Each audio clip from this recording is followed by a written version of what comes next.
Bismillahirrahmanirrahim. Assalamualaikum warahmatullahi wabarakatuh. Saya Nik Raizatul Syahirah binti Nik Ibrahim dari kelas T1 S107. InsyaAllah saya akan terangkan tentang program Minggu Arabi dalam program Bulan Bahasa tahun 2023 di Pondok Moden Al-Abakirah. Terlebih dahulu saya terangkan berkenaan dengan program Minggu Arabi dalam program Bulan Bahasa pada tahun 2023. Program Minggu Arabi atau kata nama lainnya adalah program Minggu Bahasa Arab merupakan program yang wajib dilaksanakan dalam program Bulan Bahasa pada setiap tahun di Pondok Moden Al-Abakirah.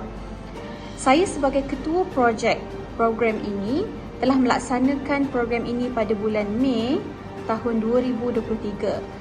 Pelbagai acara dan aktiviti yang telah diadakan dalam menjayakan objektif program Bulan Bahasa, khususnya program Bahasa Arab. Minggu Bahasa Arab merupakan minggu yang menjadi minggu keutamaan di Pondok Moden Al-Abakirah. Pelbagai aktiviti yang telah dirancang dalam usaha memperkasakan bahasa Arab di sekolah ini.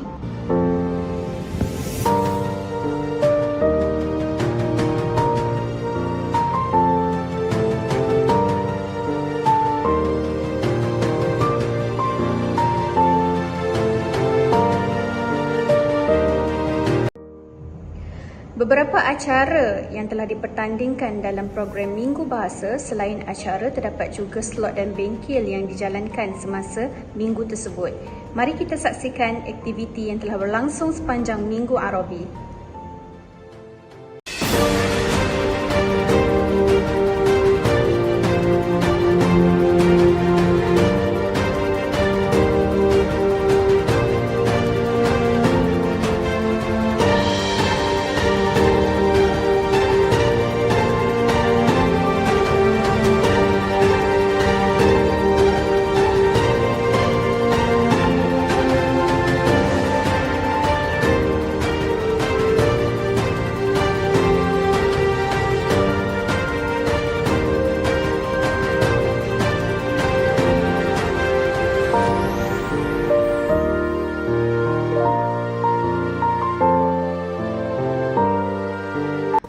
Setelah selesainya program Minggu Arabi dalam program Bulan Bahasa, kami telah membuat beberapa refleksi dari aspek kekuatan, kelemahan dan penambahbaikan. Antara kekuatan program Minggu Arabi yang pertama adalah program ini menyediakan fasiliti yang terbaik dan ruang dewan yang sangat kondusif. Yang kedua adalah program ini menyediakan hadiah yang sesuai dan terbaik kepada setiap pemenang. Yang ketiga adalah program ini mendapat sambutan yang penuh meriah oleh murid-murid dan guru. Dan yang keempat adalah penglibatan murid dalam setiap acara sangat memberangsangkan. Seterusnya, yang kelima adalah susunan atau cara program yang teratur dan bersesuaian. Yang keenam adalah kerjasama guru-guru dan pentadbir yang amat baik dalam menjayakan program. Yang ketujuh adalah pemilihan lokasi yang pelbagai bagi setiap acara. Yang ke-8, pergerakan pelajar berjalan dengan baik dan lancar bermula hari pertama sehingga akhir program. Seterusnya, yang ke-9 adalah tindakan unit disiplin yang sentiasa pantas terhadap pelajar yang tidak mematuhi peraturan sepanjang program berlangsung. Yang ke-10 adalah technical program berjalan dengan lancar. Bilangan peralatan seperti pembesar suara dan mikrofon sentiasa mencukupi. Yang ke-11 adalah video dokumentasi program dapat disediakan dengan cantik dan menarik serta ditayangkan dalam majlis penutupan dan hebahan di Facebook rasmi sekolah.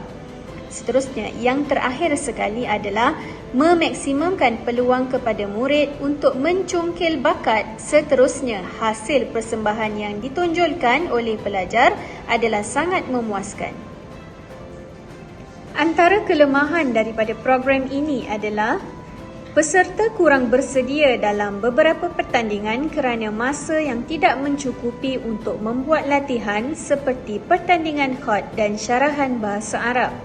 Seterusnya, terdapat 2 ruangan tempat pertandingan yang agak terhad sehingga penonton tidak berpeluang untuk menyaksikan pertandingan. Seterusnya, hadiah dan plak bagi anugerah peserta terbaik tidak dapat disediakan faktor bajet yang tidak mencukupi.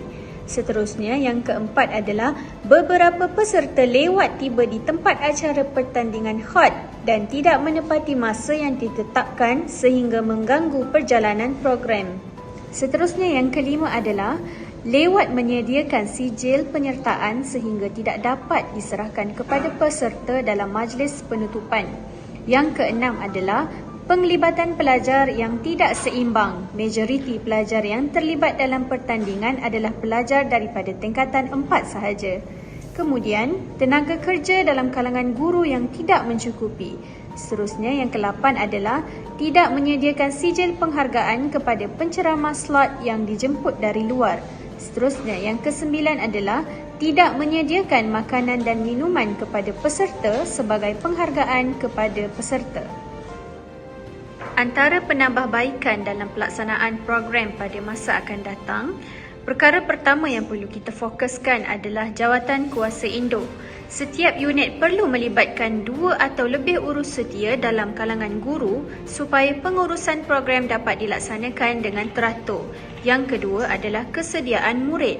Kita perlu memberi hebahan atau iklan awal 1 minggu atau 2 minggu berkenaan acara yang akan dipertandingkan sebelum bermulanya pelancaran bulan bahasa supaya pelajar lebih bersemangat dan membuat persiapan lebih awal.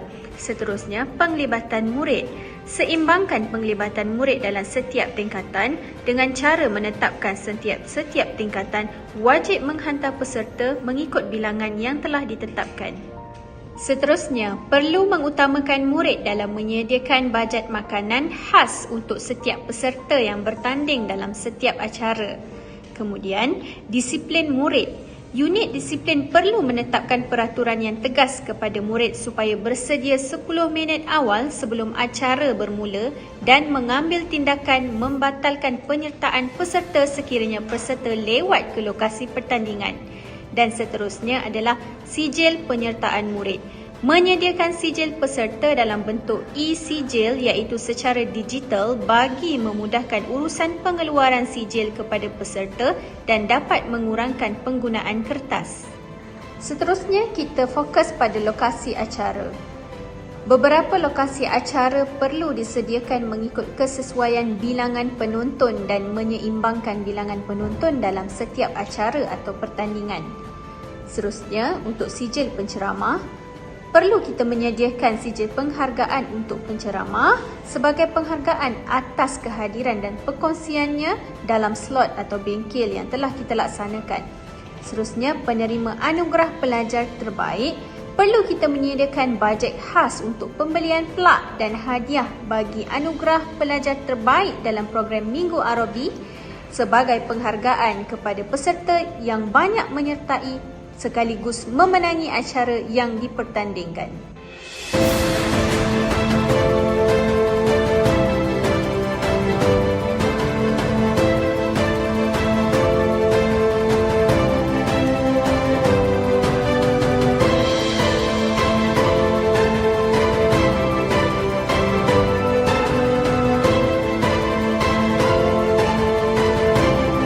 Akhir sekali, di sini saya dapat simpulkan faedah yang diperoleh daripada menyertai aktiviti co-curriculum adalah untuk memupuk perpaduan antara murid.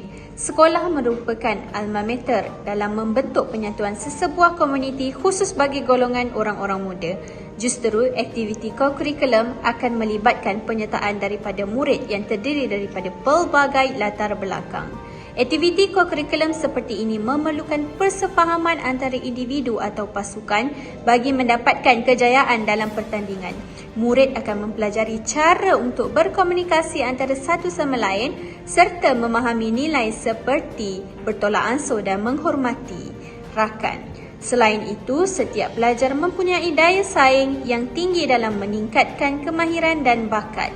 Natijahnya, penglibatan pelajar dalam kegiatan co-curriculum mampu mewujudkan perpaduan dan serba boleh dalam memberi sumbangan kepada bangsa dan negara.